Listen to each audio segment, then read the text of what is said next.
Let the church say amen. Let the church say amen again.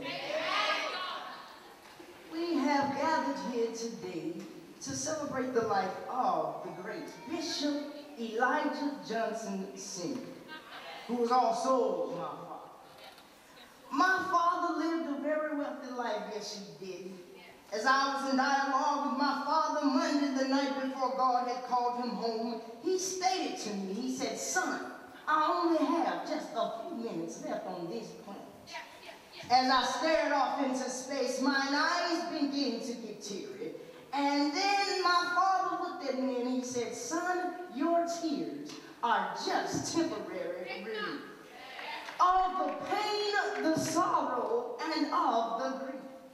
Your tears are expressions that cannot be controlled. God's going to wipe all tears away." Then I had realized what he began to say to me, and then I began to smile.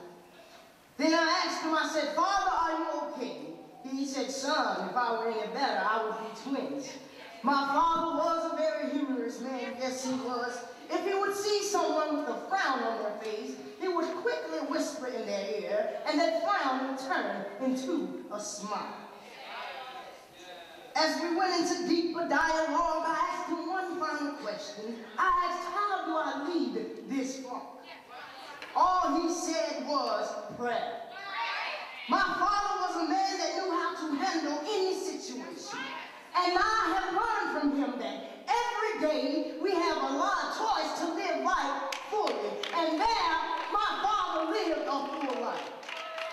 Therefore, don't worry about tomorrow, for tomorrow will worry about itself. So I come here today and tell you, when you leave this place, don't go away moaning. Don't go away crying. Don't go away weeping. But leave this place with joy on your mind. Joy in your heart. Joy with a smile and making a joy for Lord. My father is in the land of the living, where he doesn't have to worry about no more pains, no more aches, no more bills, and where he really don't have to worry about the President George W. Bush. Amen, somebody.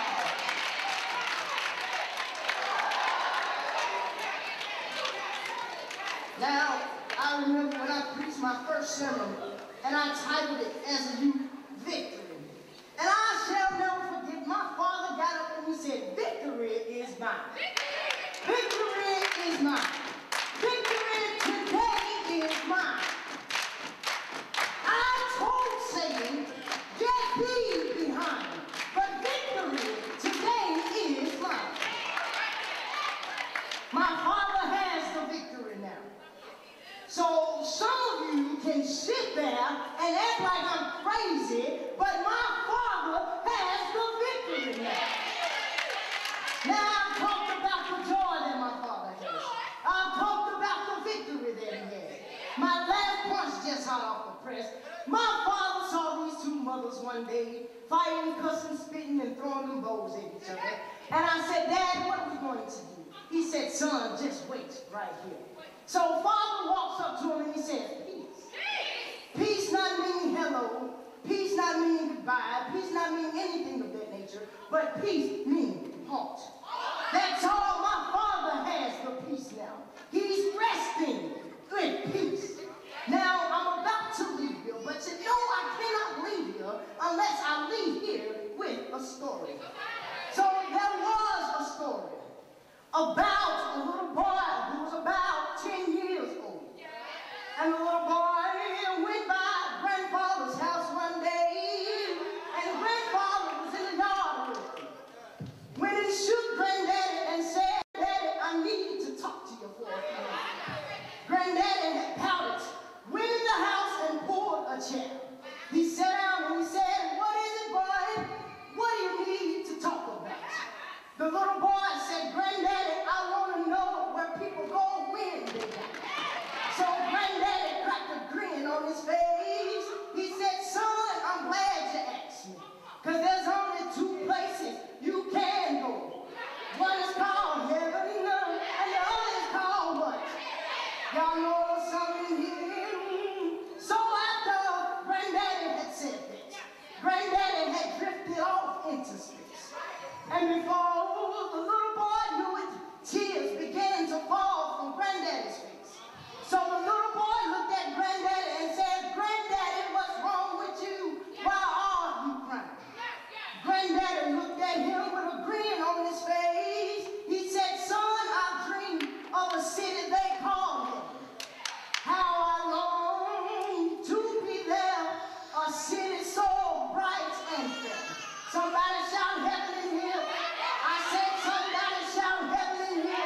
and tell them about the mean world I come from. Somebody say heaven, say heaven, say heaven, yeah.